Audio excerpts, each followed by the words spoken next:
We're all owned by the syndicate, body and soul. Or should I just say body?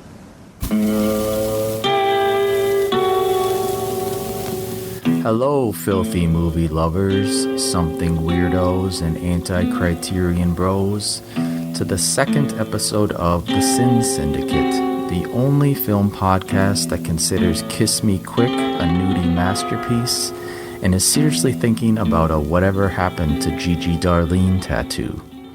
My name is Gentry Austin. I am a wannabe film critic and June Roberts superfan, and I'm here once again with my co-host, adult film historian Casey Scott, whose arm I had to slightly twist to agree to talk about the subject for today's episode, which is our podcast namesake, 1965's The Sin Syndicate. You've seen us before. Maybe not here, but it could have been in Chicago or Hollywood or in a bikini along the hotel strips in Miami. You've seen us on every street where a pretty body is an easy mark for a price. Our names? It really doesn't make any difference. You won't remember. Nobody ever does. That is the notorious sexploitation director Michael Findlay's second full-length feature film, but as of this recording, it's the earliest work that we can actually watch, with his first film, Body of a Female, which he shot with buddy John Amaro, still lost, probably rotting in a vault somewhere. So Casey, tell us, why do you hate the Sin Syndicate? I feel like I'm on trial. I feel like I'm at the Senate hearing in the movie. Yeah. I'm going to be a hostile witness. It's, I think it's tough because when you're dealing with Michael Findlay, you're dealing with someone who had a lot of demons. He had a lot of issues from his Catholic upbringing, a very overbearing mother, sort of like Andy Milligan, whose films could also be very like twisted and acidic. There really isn't a lot of that in the Sin Syndicate. It really feels like a filmmaker still trying to find his way through this new genre. And I think you can tell when you watch the movie, I think he would have preferred to be doing like a film noir. Like all of the dialogue is very like hard boiled, like femme fatale, narration. And that is kind of what a lot of roughies are. They kind of are like, variations on the old film noir formula, but this one especially feels that way, but it just doesn't work. Yeah, it's got so many different styles that it seems to be mashing up. Like there's burlesque. Well, yeah. Yes.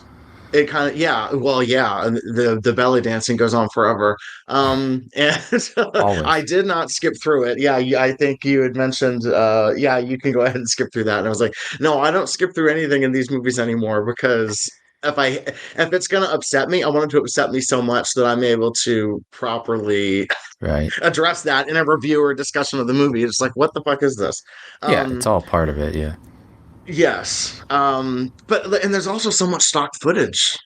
Which was all put together by Lem Amaro in the editing room and helping, because John wasn't involved with this production. But Lem was, and Lem is you actually see Lem on screen watching, I think he's in the Yolanda strip sequence. Okay, so the stock footage, let's touch on that quick. Yeah. You said that was Lem's doing?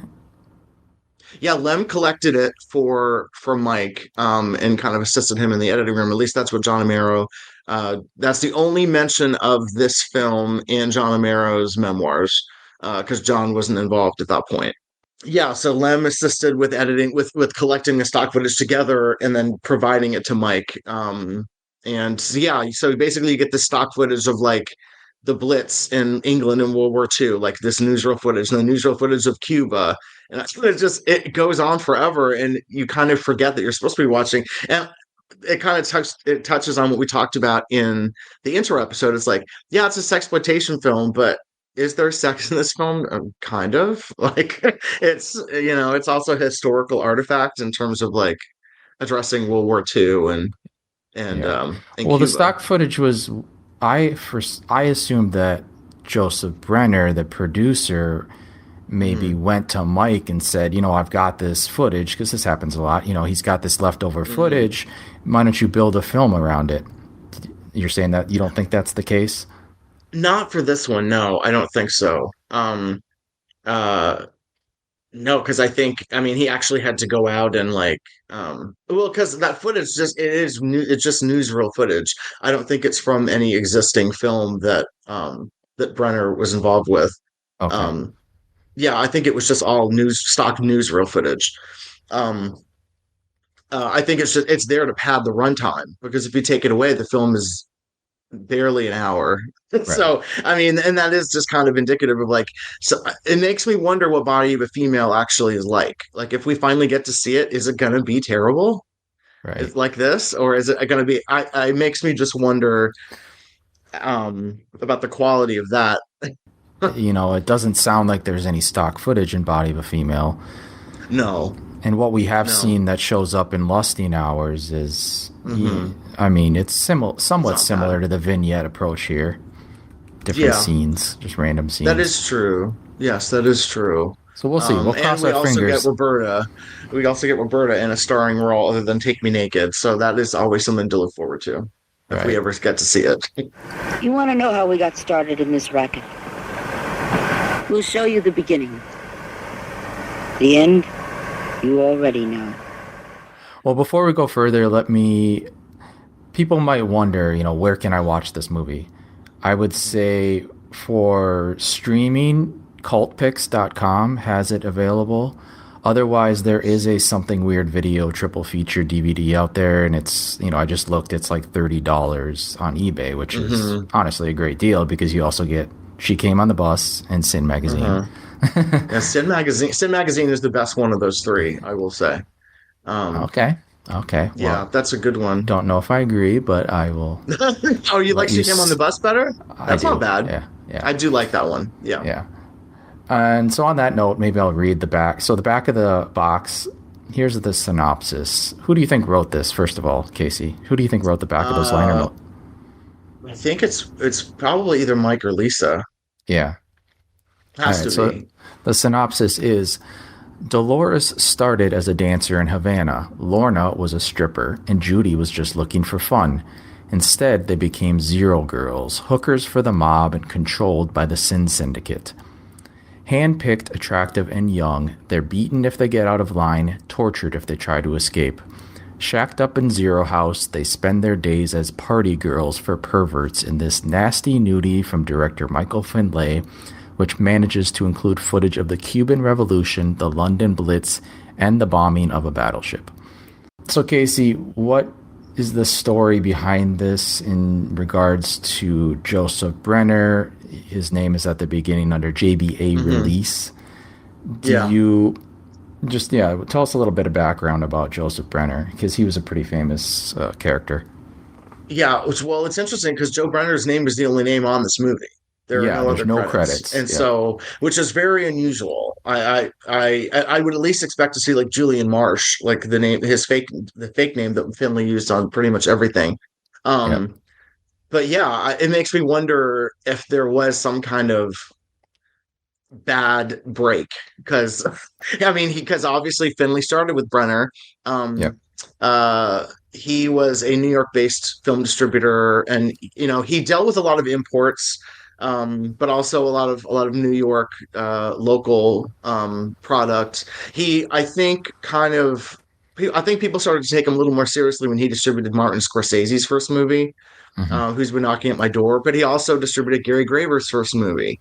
And he would import all kinds of Greek movies, British movies, French movies, and make them look a lot more titillating than they were.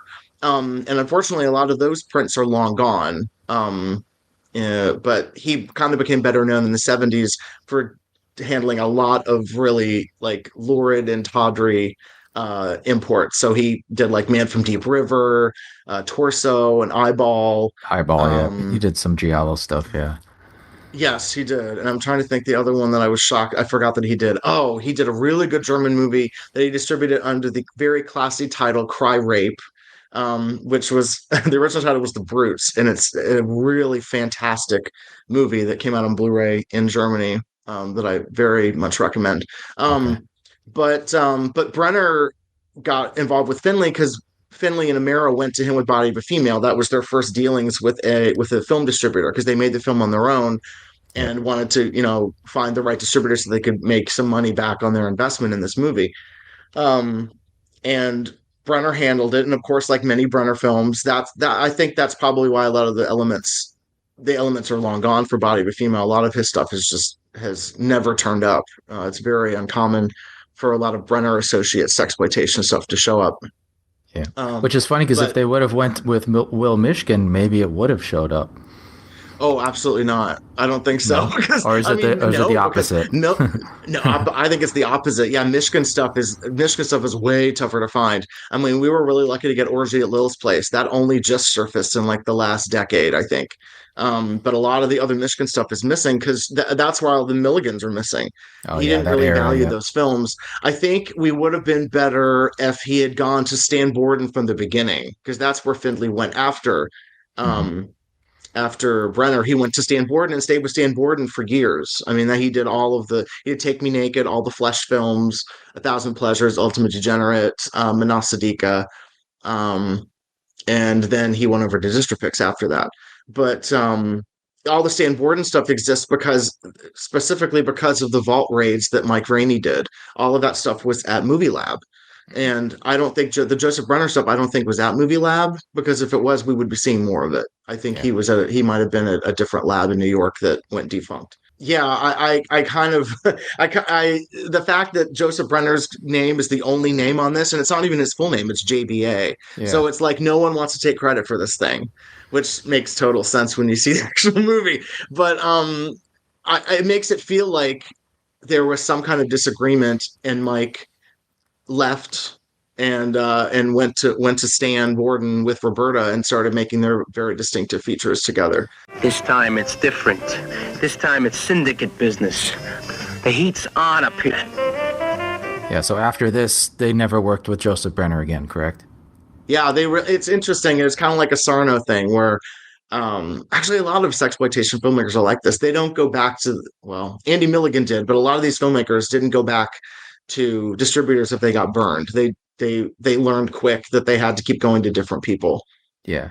I know that's what John's idea was. John didn't get along with Joseph, at least. I think they got along well enough, but he felt like Joe was kind of, I don't know what the word is, but not being fair, which is not a surprise. It's interesting for him to say that, because then he eventually became a manager of a theater in Boston that showed the movie, and he checked the receipts and he found that, actually Joe Brenner wasn't lying to us. The numbers were accurate. So it's kind of like, I think there's only I think when you're dealing with a glut of product like this, in the market, I think you're going to expect a lot more money to be made off of these movies. And that might not be the case. That might have been the case with Body of a Female. Yeah. Do we know how well Sin Syndicate did? Is there any evidence out there? Not at all. It's not even listed in the AFI catalog that I could find. So it's almost like the release didn't happen. I mean, that's why it's kind of a miracle that we have it, even if it's not very good. I mean, it's historically important because it is Michael Findlay. It's the earliest surviving work that Michael Findlay directed, and he's actually in the movie. So you get to see him at his youngest in this film, in the final scene with Darlene Bennett. Yeah. It's the ideas we all try to forget. But you remember every pain that makes you sorry you were ever made a woman. So tell me a little bit about what we know about the making of the movie with regard to, specifically when I was watching this, the voiceover that is done here is very different from what you get around the same period from, John Amaro's The Lusting Hours, which has a lot of their own voices. You hear Roberta doing like 5 different voices. Yes. Mike does a voice. But in this, it does sound like they went to a studio and got professionals. Yeah, these are all professional people. And it's really surprising not to even hear Mike's voice on this. Like Right. you don't even hear Mike doing voiceovers, which he loved to do. Yes. Um, and John's voice is very recognizable as well. You don't hear John and Roberta, obviously. Like I love her voice, and you don't hear it in this. Yeah, I mean, these sound like professional voice people, which is a luxury for a lot of these films. But then Doris Wishman would do the same thing. I mean, her films were all shot silent, and I don't think she expected the models that she hired to act. So she got really good voice talent Yep. to kind of save the day in the editing room or, in post. Yeah. I was talking to our friend Alex, and he thinks that it's the same studio that they both went to. Probably. Titra Studios. Yes, and I feel like that is kind of a blind spot and maybe an area that hasn't been explored that much. And I'll say that it's been a blind spot for me. I just know that for example, I think Sin Syndicate is a good example of like a good vocal performance is actually making the film more impactful because Right. Judy Adler she's a fine actor. She's okay. She's fine in other stuff. She's fine in this, but the scene of her in the meat truck it becomes more brutal because of that voiceover of like this actress Absolutely. just having a meltdown. And it doesn't really reflect Judy's acting in the scene, but the way that it's edited really allows you to kind of feel the terror and the tension of this horrific sexual assault scene. Yeah. And the opening sequence is the same way, the girl being strung up, and I think it's the same actress doing that job. Yeah. I'd say, that you mentioned that scene with Judy in the back of a truck. I think that what I don't like about Sin Syndicate is the voiceover mixes both. Sometimes it seems like it's trying to put voices in their mouths as they're speaking, but other times it's just the narration. Right. It's very disconcerting. And it's sloppy, and that's and that is kind of the endearing thing about some of these films, not really this one, but trying to tell a story and not having the technical savvy to do it well. And this was also, even storytelling wise, this is kind of like, okay, so there's a Senate hearing, and like it's cops against it's agents versus like the syndicate, and then it cuts to these girls, and there's no resolution. Like, okay, so the Senate hearing happened. Like, what? They completely ignore that plot line. Yeah, the Senate hearing then just like, disappears. Where did the guys go? And actually, that does feel like it might be part of a different movie because even the locations are different and it looks different. So that maybe it's a Satan's bed situation where there was an existing film that wasn't finished, or it was finished and not sellable. And then Mike had to shoot something around it. And with Mike not able to speak on it, we just have to make our own educated guesses as to what's going on here. I wanted to get out of Havana. I was willing, and I did everything. I learned what a woman was for. I learned the sex that isn't written in books. You hate it in yourself, but you can't live with death. Feel it, smell it, live with it without wanting to stay alive. But what we can talk about is some of the main girls featured here. And this is all about the girls, the Zero girls. Mm-hmm. So we've got 4 girls. I always forget there's a fourth one because the fourth one has like 5 minutes of screen time. But we have Yolanda Moreno. She is I don't know her full background, but she's playing a half Asian, half Spanish. Mm-hmm. Is that right? Yeah, I think so. And then she's based in Cuba, so I think she's supposed to be Cuban. Yes. So I don't know. And they give a lot of stuff about her back. Yeah, she actually gets the most screen time of all of them. Yeah, surprisingly, because she's kind of the most obscure of the 4 girls here. Yes, but it's interesting to note that this is like the first example of Mike going after women of color to cast in his films, because he would frequently cast Hispanic women, Black women in his films, and that was not something that was that common. On either coast in sexploitation. So I like that we're seeing a more diverse group of Zero girls. I think it's kind of telling this is her only film, because there weren't that many filmmakers that were going to give these kind of opportunities to women of color in sexploitation. And she's a very good belly dancer. Yeah. What's your guess about where she came from, where Mike found her? Well, I think it was I think based on her performance here, I think she was probably a dancer. Yeah, totally. Because she definitely has that dancing background. Whereas I don't think the other, well, June Roberts, you can tell in other films, maybe not this one, that she had good go-go dancing skills, but Yeah, go-go is about the limit for June Roberts.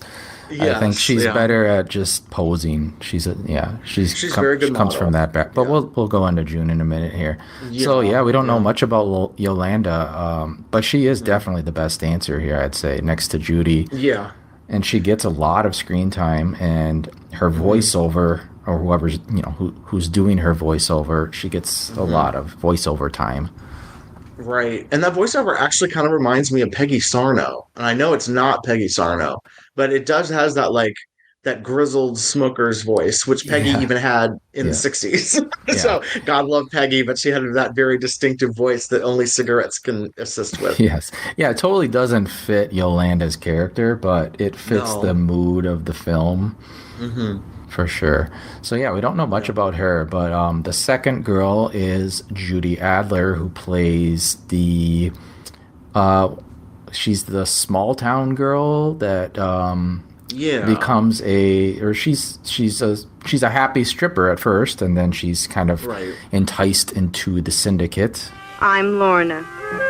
Where did I come from? Try any small house on Main Street, USA. How did I become a party girl? You don't become anything. You're made. Well, so Judy started. The interesting thing about Judy is that she started out in making a movie in Texas with Larry Buchanan called Underage, which for a long time was available streaming, and now it's been yanked, and I can't find it anywhere, which is very frustrating because You know I have a why? press book for it. Well, the title, Yes. I'm sure it's the title, which is well, it's funny because I think from what I've read, the plot is very similar to the plot of like In the Heat of the Night, Right. which came out 3 years later. But so she started down there somehow, and I don't know if Larry cast her based on like a modeling book in New York. I don't know if she was modeling in New York first, but she worked a lot with Barry Mahon. Mhm. She worked with Tony Orlando on Hot Nights on the Campus. She was a very regular fixture for a while there in New York, sexploitation. And it's interesting, she gets starring Judy Adler in the credits, which is so interesting because she gets a little less screen time than Yolanda, but she gets the starring credit. Right. Um, and my favorite of hers is Confessions of a Bad Girl, the Barry Yep. Mahon movie. I think that's her best surviving starring role. Yeah. If you watch the Sin Syndicate and you are in love with Judy after seeing her dance in the like middle vignette of this film, which is kind of the highlight, definitely go watch Yeah. Confessions of a Bad Girl because she's the star of that. And I'm trying to remember. I think it's synced sound for that, so you do hear her voice. It is. Yeah, but Mahon was great in that way. I mean, he not only shot in color, which was a rare commodity at that time, but he shot with sound, which was also expensive. So that's the only place where you can hear the real voices of a lot of these women, like Darlene Bennett or, Yeah. Gigi Darlene. I think it's the only place you can hear Barbie Kemp's voice and a few other people like from Wishman films. So God bless him for investing in the sound so we get to hear these voices. Yeah, and Judy, I think to spend a little bit more time on her, her Hmm. section is definitely my favorite. In her vignette is the best in the film. Her dance Yeah. sequence, it's filmed, it's filmed in it's kind of a surreal nightclub where there's beds everywhere. How would you Yes. explain it? Which well, that's a funny thing. Is it a nightclub? I thought it was Yeah, like a drug den because everyone seems like they're super drugged out and like it's a very unusual. Is it the Zero House that she's dancing in and these are clients? Like it's it's such unusual. And the tip, the cherry on the top of the cake for me in that sequence is when she disrobes. And when I first saw this movie, I thought she just had the most gigantic areolas I'd ever seen, and then I was like, "Oh, those are her pasties." Okay, good. I was like, yeah. "What is that?" But no, they were her pasties. That is a really very, very well done sequence, though. even though it uses that same piece of music that's used throughout the entire film. I think it's very similar to some of the Mike's other stuff that he would do. If you've seen, his Flesh trilogy, it has you can kind of see where he was going, for sure. Yeah. Well, he likes dancers. He likes filming dance sequences. Yeah. And I mean, it's economically, in terms of filmmaking, it's a good way to like pad your film, just have a naked lady dance. But he usually casts actresses and dancers and models who are compelling, who make it compelling to watch them. It's not embarrassing to watch them. They actually look like they enjoy what they're doing. Yeah. And I'm sure that was part of the allure to like perform in this film for Judy was she gets this spotlight number where she looks great. Yeah. She does. Yeah. So a little bit more about her story in this film is, so she is sort of abducted into the syndicate and when she refuses, what happens to her, Casey? She gets tossed into the back of a meat truck and basically assaulted by a gang of guys. Yes. And then finds solace in the comforting lesbian lure of June Roberts in the shower, which is very nice. It's a very lyrical ending, and very pro-woman, if I do say so myself. That all the men in this movie are terrible, and the women really only have each other to lean on. Do you think we're lesbians? No, we're just a little tired of men. Yeah, and that moving truck scene is so funny. I mean, it's not funny, but it's funny because a few years later, Michael would do another moving truck scene, right? Yes, that's right. He likes to shoot in these moving trucks. Those are tough locations to shoot in too, because they are cramped. You have to basically, it's all handheld camera. It's very real. Yes, it's very impactful. Screens. Yeah, there's no screens in the back. You can see them driving down the street with the back of the truck door open. Right. Yeah. Yeah. It's a very good sequence. And actually, and it hints more at the kind of stuff that he would do later. Yeah, the voiceover on that, I will admit, is kind of a little bit over the top, and it's keep your remote handy because it is pretty intense, and the screaming and shrieking does go on for quite a while, but that is kind of par for the course with this kind of semi-roughy territory that we're in here. Right. So like you said, she after that she goes back to the Zero House, I assume, and June Roberts is already initiated. Is that right? Yeah, like she's like a mainstay there. And apparently her character's background is that she's from England but has no accent. Yes. Like she was born in a hospital that was destroyed during the London Blitz and then found her way over to America and lost her accent along the way. Yeah. June Roberts' character gets the strangest backstory where she's born during the Blitz, she grows up in a convent, and then I don't know if she meets a guy and then they move to New York, or I don't know how that all works. But she ends up in New York and she's working for the syndicate, and I guess her character is supposed to be like the fun girl. Right?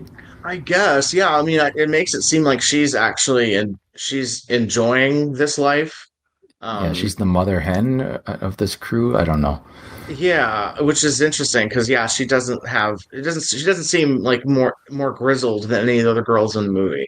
Yeah. So I just think it's funny. I when I was revisiting this, I was just like, oh right, she's supposed to be British. I'm guessing that for voiceover artists, they would charge more for accents, and so they were like, we're not gonna pay you more for accents. Just read the lines. That's hilarious. So, I wanted the fun and excitement of being a woman, of being loved. I was born during the London Blitz in the last war. For 3 days, I was Candace Thompson, the proud daughter of Mr. and Mrs. Thompson, and then it was over. Oh, so her character has an interesting scene too, where the guy that kind of initiates her into the syndicate, he's like into all this strange African art. He's got skulls in his room and all Yeah. this. I don't know why Michael threw that stuff in there. I don't either. It's such a weird motif to just kind of throw in there. I don't know if it's because like, oh, exotic, yeah, I guess it's because it's supposed to reject. I think that's kind of the norm of sexploitation. It's kind of like it's subverting the norm. Right. And so this whole movie is supposed to be rejecting any kind of normalcy. Like this is a life of crime and sex and like, beating up women and taking drugs. And so it's like, ooh, African art. And It's like voodoo, yeah, voodoo. you wouldn't see that on like in your normal suburban housewives place or whatever. So really I just think it's kind of like, yeah, isn't this perverse, this African art, not in like a racist way, but just kind of like, yeah, this is Right. not American, and it's not what we usually see. Yeah. Um, But I like it's June goofy. Roberts' section in this. I think it's I do. it gives her a little bit to work with, and then so yeah, she comforts Judy's character. I assume they're when they go back to the house.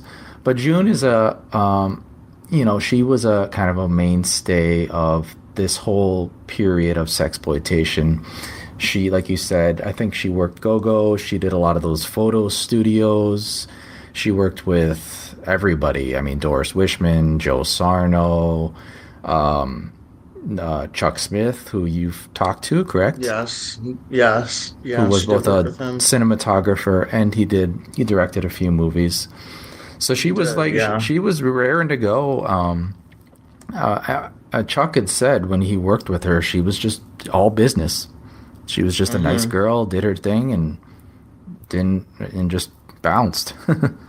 I think that's kind of the general that's been the general consensus from people over the years who have been asked about her, is that like, yeah, no, she knew that she had a good body and she was a model, and so she showed up, got paid, did the work, and left. I think Joe Sarno said the same thing. Doris Wishman has said the same thing. It's just, yeah, so that's why it does become kind of frustrating, because when you want to know more about these women, um you're reminded, oh right, that's the nature of this business. They show up, they do the work, and they leave. It was very uncommon for like these directors to hang out with their actors, Right. when they weren't working. It just didn't work out that way.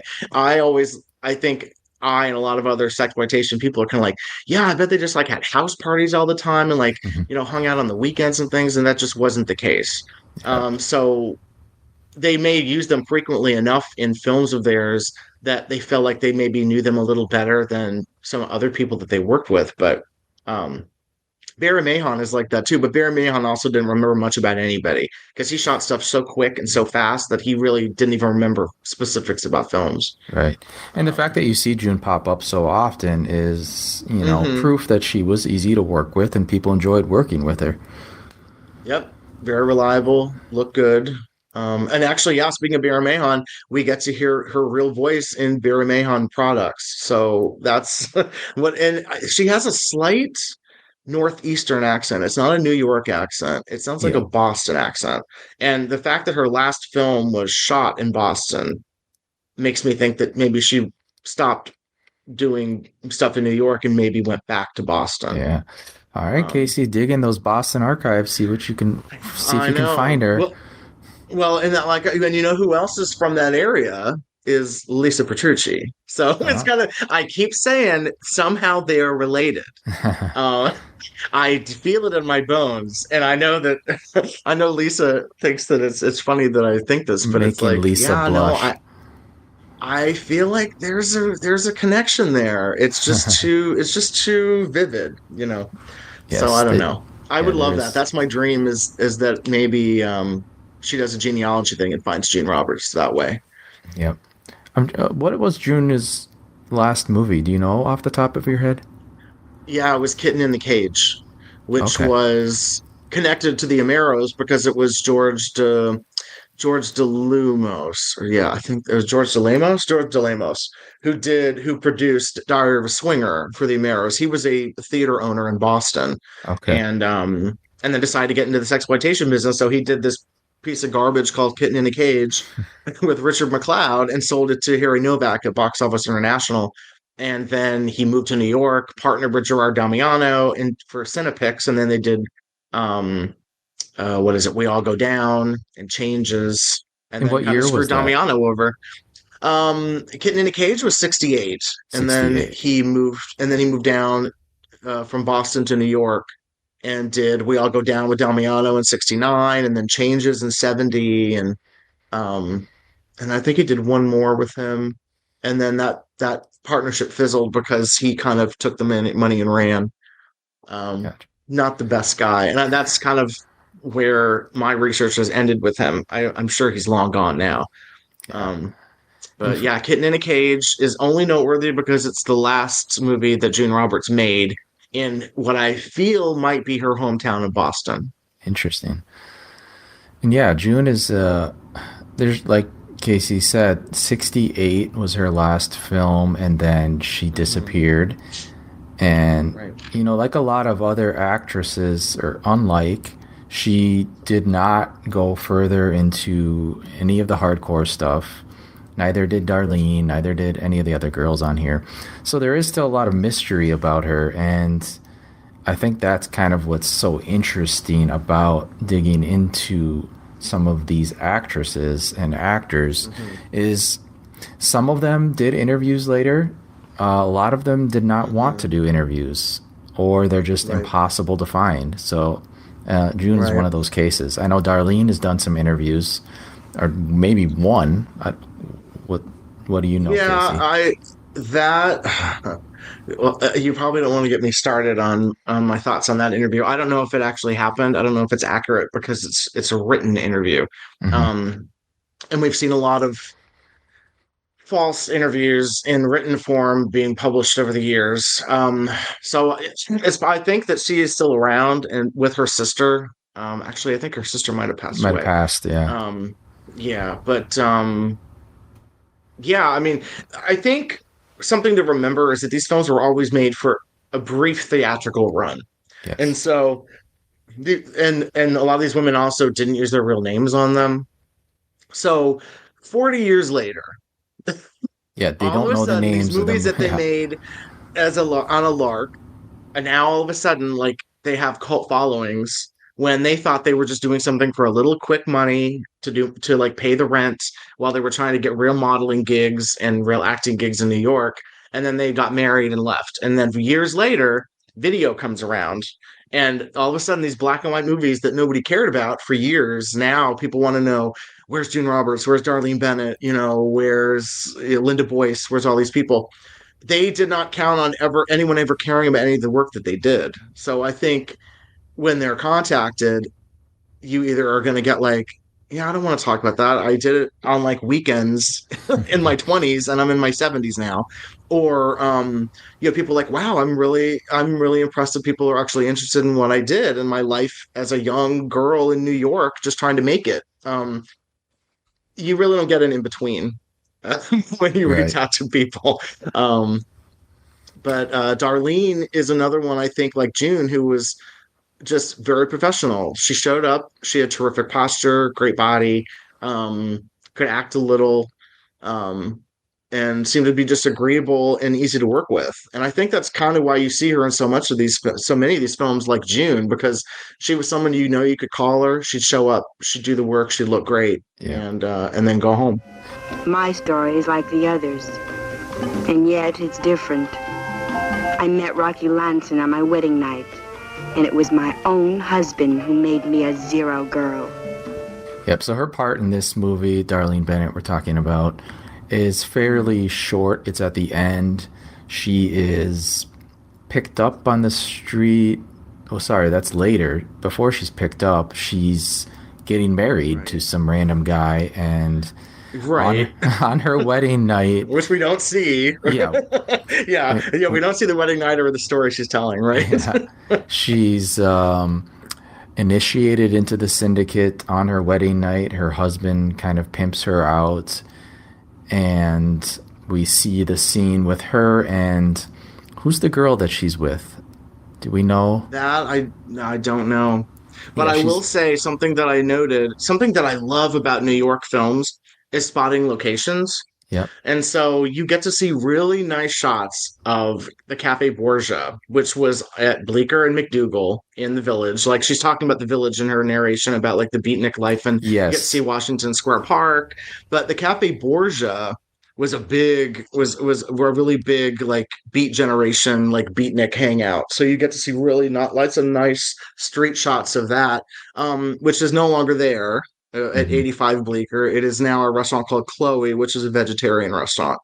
Uh, how times have changed. But if you want to go to a pilgrimage to the Cafe Borgia and pretend you're Darlene Bennett picking up Mike Findlay, you can do that. Yes. Yeah, I forgot that her character was introduced as like from the beatnik culture because they mix in some stock footage Right. from like Greenwich Village and for Yes. just to And give she's it. like, we're going down and hearing the bongos Yeah. in Greenwich Village. I'm like, oh, there we go. More of the more of the drums Yeah. and tribal stuff. Yeah. Because the beatniks were the hippies before the hippies, and they were the freaks, right? Got to put a little bit of that in there.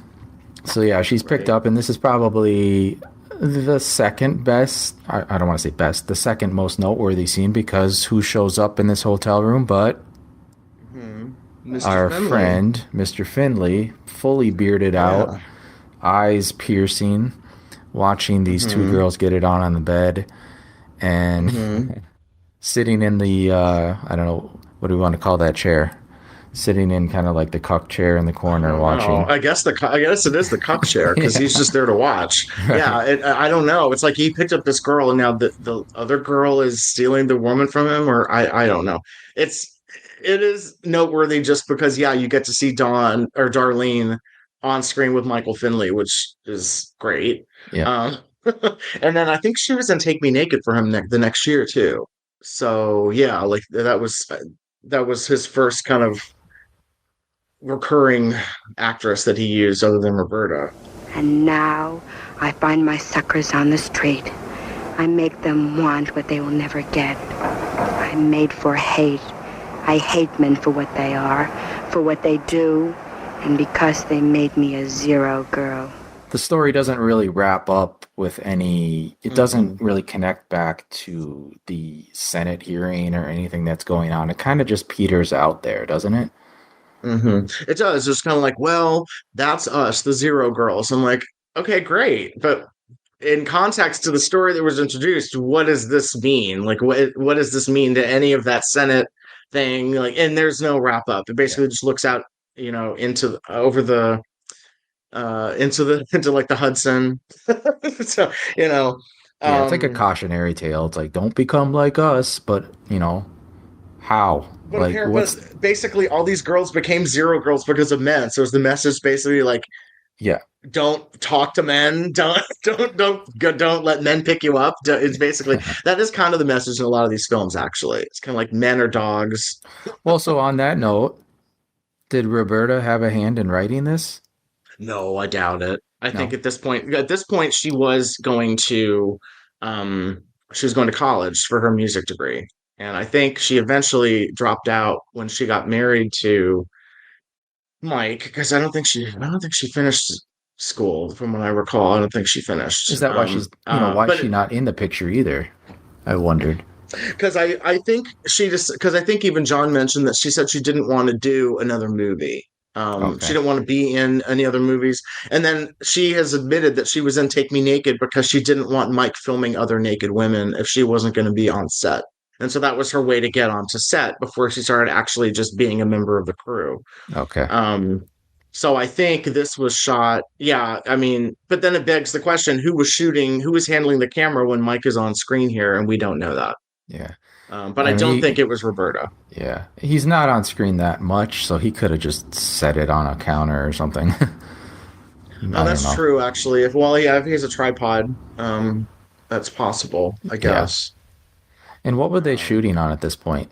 It was probably 16, Okay. I imagine. Well, I don't know. It differs. I think a lot of stuff was shot on 35, but it was very low quality stock. Yeah, I know John Romero hated 16, so I don't know how Mike felt about That's a shooting good on question. it. Yeah, it's hard to tell. I think a lot of it is shot on 35. Mhm. I think. I mean, it was distributed on 35. It doesn't look like it was blown up from anything. Yeah, I mean, is this the same IMO camera that they used on Body of a Female?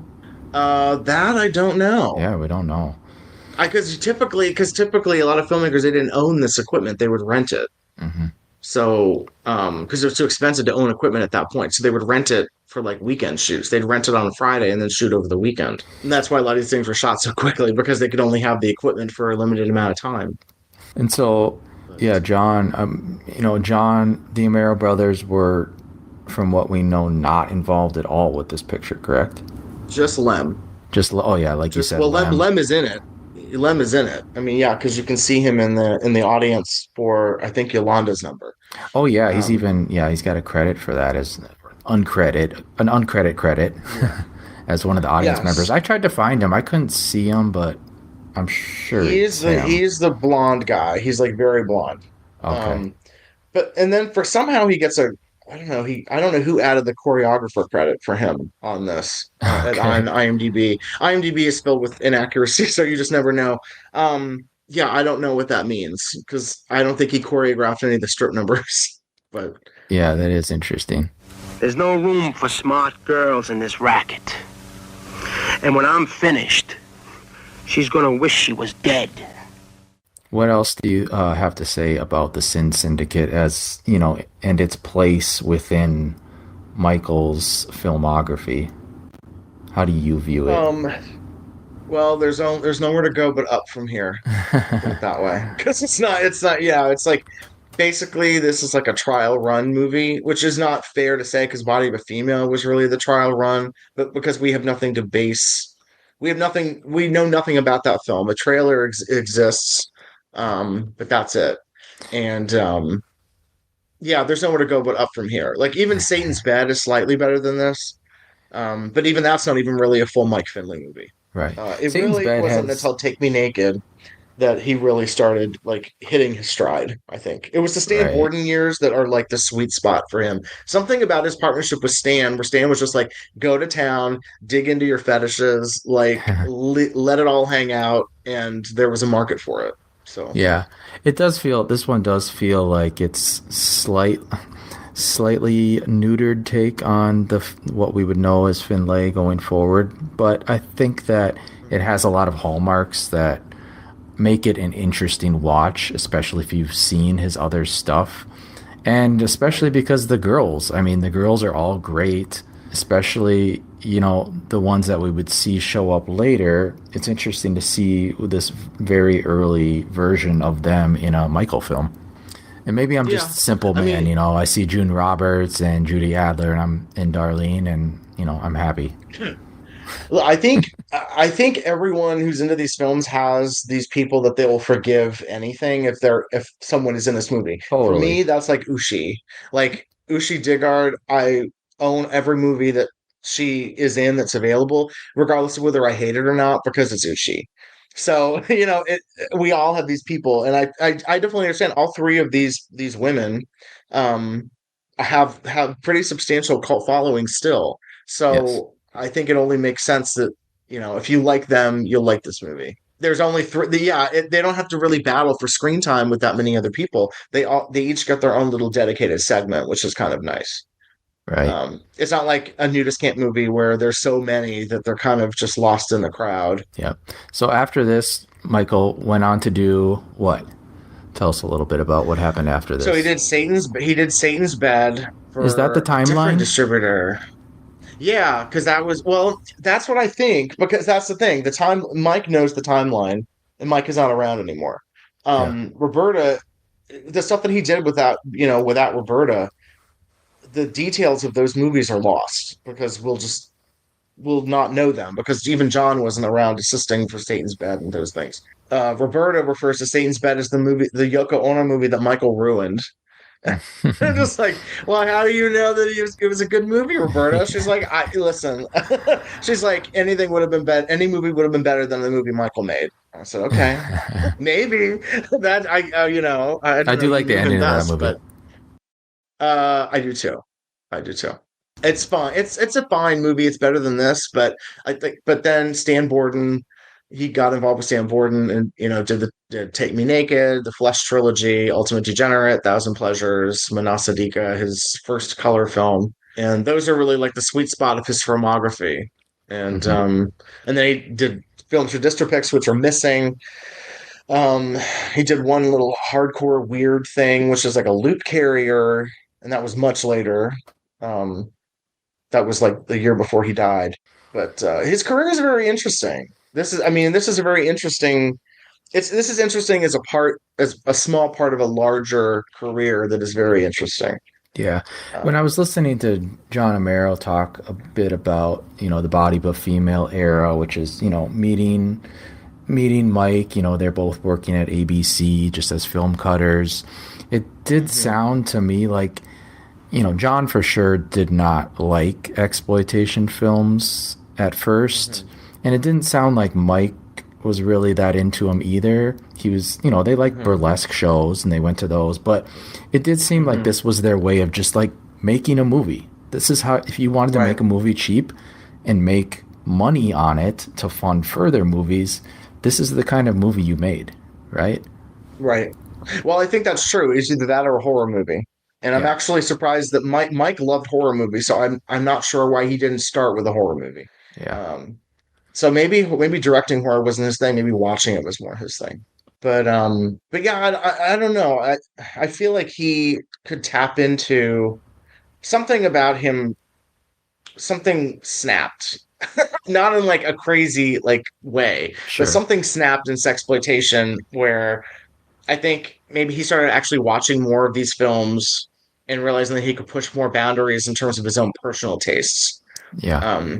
You only get little tastes of that in the Sin Syndicate and Satan's Bed. Yeah. Yeah, and maybe they awakened something in him when he eventually went and, saw what was playing on 42nd Street and what he was competing with. Right. Well, yeah, because Ruffy's, Defilers, 65 was like the big year, because that was, Defilers was 65, this was 65, Satan's Bed was 65. So 65 was kind of the big turning year, even though Scum of the Earth was kind of the first Ruffy. Yeah, I think 65 was a turning point. It's like, oh, we need to start maybe beating these women up instead of just showing them naked, which is really twisted and weird. But it's interesting that you mentioned, that Amaro didn't really want to be doing these kinds of films. Mike and John are similar in that they both love film in general, and you can tell that when you watch both of their films. There's a lot of references to other filmmakers and classic films and stuff, but John's are so much more light in tone. Even like Diary of a Swinger, which is kind of another girl in trouble kind of story. It's a lot lighter. Even Lusting Hours is kind of rough, but it's mostly light. And Mike's stuff is not light. They're very light and shadow. Definitely. The two of them. Yeah, and I think Mike would reach his peak in that regard with the aptly named Ultimate Degenerate in 69. Yeah, that actually is kind of my favorite. And it's a rare opportunity to see Roberta handling the camera, because you can see her reflection of her holding the camera. In that patio door. I've shown her that. Yes, and I've shown her that, and I'm like, well, what is this, Roberta? And she said, oh, I was on the set. I didn't say I wasn't on the set. I just said that I wasn't creatively involved, and I wasn't involved with making them. And I said, okay. He's like, they just shoved the camera in my hand. She has her version of her history. Yeah. Pretty much. It's like, yeah, if Mike, basically that's kind of her version of it, is that, she would do what was asked of her as like a helper on the set. And if that meant holding the camera, then that was fine. And eventually she took to holding the camera so much that she shot like Manasadika all herself, which she does admit to. Yeah. And back to Mike's like filmography, it is interesting that, after Sin Syndicate, he kind of went in a very different direction with Take Me Naked, wouldn't you say? Yes. Absolutely. It's very poetic. It's basically an art film. And it's an art film, and that was Stan Borden just let him do what he wanted there, or what? I think so. It really just looks like, listen, if you give me like a naked girls, because you can put as much poetry on top of it. Advertising for that. Exactly. Well, you've seen like stuff like Fluctuations too. That was Stan Borden as well. So maybe Stan liked that was kind advertised. Of stuff. Or I don't think Stan cared. I honestly don't. Yeah. I think Stan was just like, as long as I can market it, I don't care. As long as I can make a good trailer out of it, give me something to work with.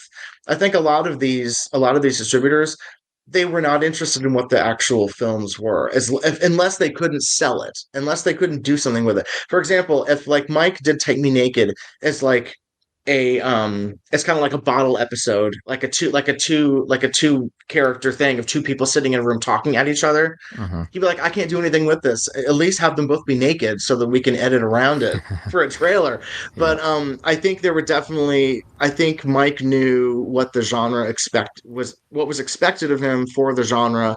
And I think Stan definitely emphasized that in terms of like, here's the money, go make this movie. Yeah. And make sure that I can sell it. Well, the other funny thing is the Sin Syndicate ends on a kind of an inner title card that's like, this is not the end. I wonder if they were actually planning something or what the deal was there.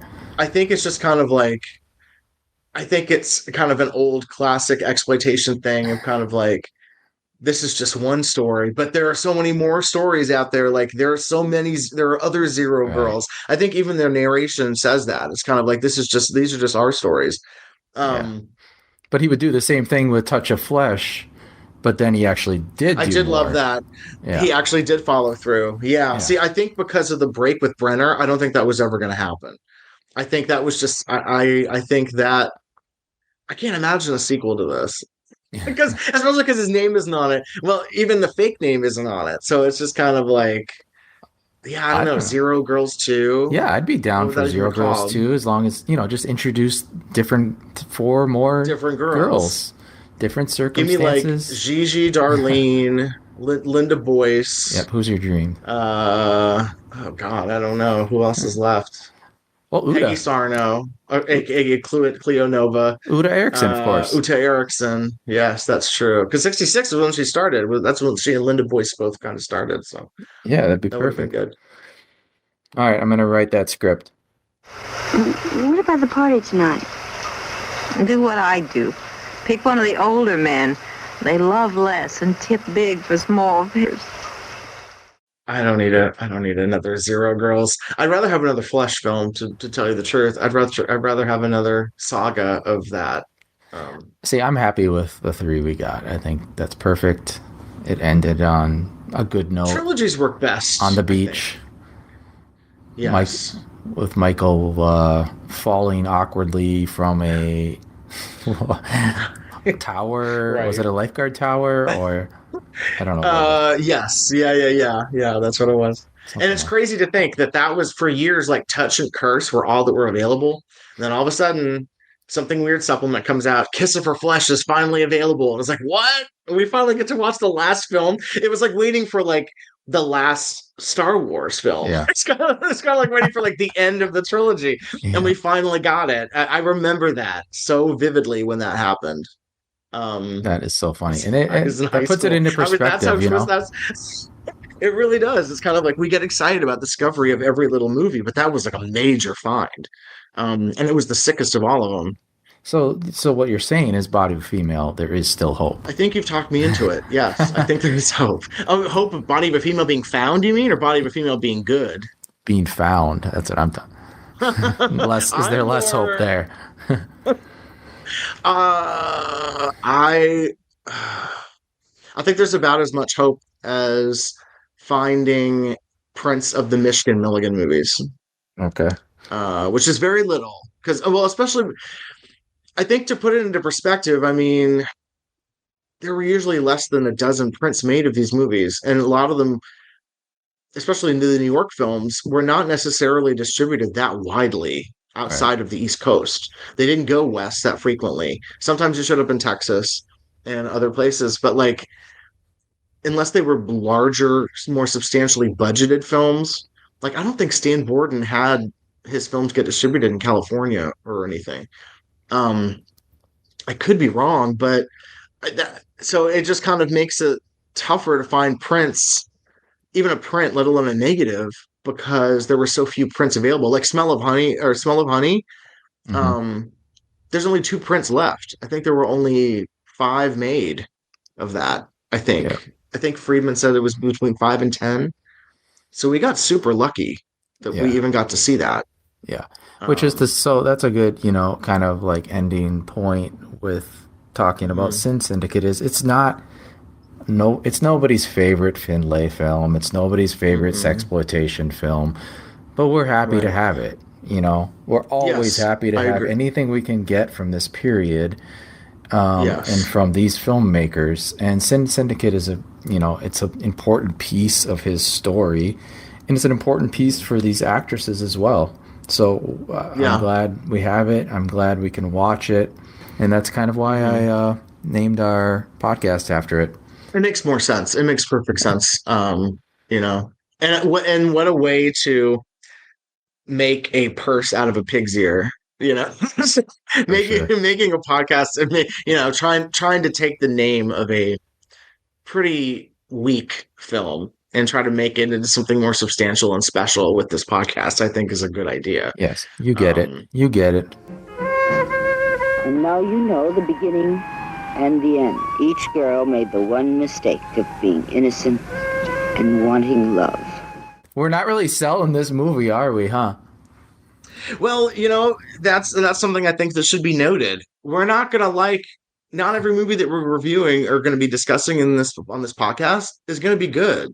Like we're there, there are some dogs in this genre, and I think it's only fair to give those some attention too, and say why they're not good, Yeah. or you know, um, yeah. I mean, some of really strong people in this industry made some really terrible movies, and that's only fair because that's the same across the board in any film genre. Like Hitchcock didn't have a perfect track record for God's sake, Yeah. so I think it's only fair that Michael Findlay made a few Yeah. less satisfying features, considering he made consistently strong features for like 5 years. Yeah. I think that's I fair. think this would be a lot better without the stock footage. But then it wouldn't be. It would basically be a featurette. I know It'd they be like would. 45 minutes. Yeah, you'd remove Get that, another and Zero Girl. he would have to have added a lot more other footage. Yeah. Right. Well, I think yeah, like we don't get Darlene Bennett's like full we only get her talking about her backstory. We don't get that footage of her like marrying the guy and then he Yeah. like pimps her out. We don't get that. Yeah, I don't know if they're pressed for time, or we don't know the circumstances, but yeah. Well, yeah, I mean it was probably all shot over a weekend and then beefed up with the stock footage, which is interesting because Mike didn't really use stock footage in his other stuff. Yeah, Um, that's a good point to make too. Yeah, this is kind of an oddity in that regard. It really is. It really is. It's more. It really feels more like a Brenner movie than a Findlay movie. And that's That's a good totally point, makes yeah. sense because Brenner's name is the only name, quote unquote, that's on it as JBA. So, Yep. um, All right, Casey. So, like you said, we don't want to make this podcast longer than the movie actually runs for, and we're coming up on that. So, we're 6 minutes any, over. The movie runs 64 minutes. We've already talked more about this movie than the movie actually runs. yes, So, I think that's totally fair. A lot of these and some of these movies are only 61 minutes. You know. yep. As long as they were feature length. And So by there's no feature length, we excuse. mean Go 59 and a watch half it. minutes. Yeah. These stories happened yesterday, are happening today, and will happen tomorrow. As long as there are men, you will find Zero Girls. So that's the Sin Syndicate. We figured we would use this as our second episode because we are named after it, and the Instagram handle is also named after it. So it was only appropriate that we touch on it first, get it out of the way first, and from going forward, just like Michael Findlay's career, it's only up from here, right? Yes, I think so. And there are so many different movies and things. It's really there's just so many options. And that's very exciting, but also very, very intimidating because we have a lot of territory to cover. But it's going to be Yes. fun. I'm looking forward to talking Yes. about more of these movies with you. Yes, thanks for being on board. And so that's the Sin Syndicate signing off, everybody. Stay tuned. and see what sexploitation from the 60s we cover next. I'm Gentry, and my co-host... Oh, do we have membership cards? Graphic design is not my passion, but if you know somebody... No, mine neither. Yeah, I don't know. Maybe we should do membership cards. We are drafting members of the Sin Syndicate. All 0 girls, please apply to...